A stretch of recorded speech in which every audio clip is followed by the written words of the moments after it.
Закончили очередную печь.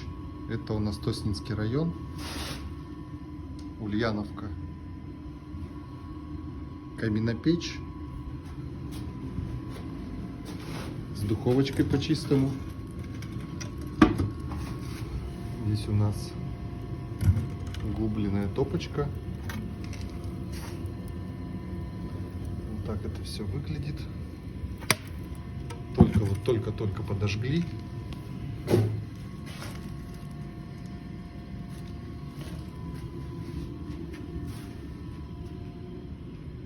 Труба 3 с копейками получилось.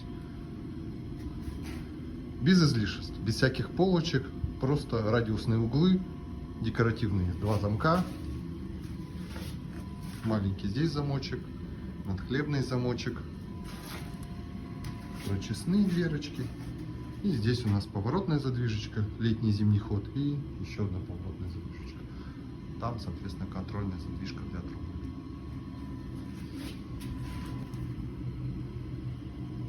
Такая красота.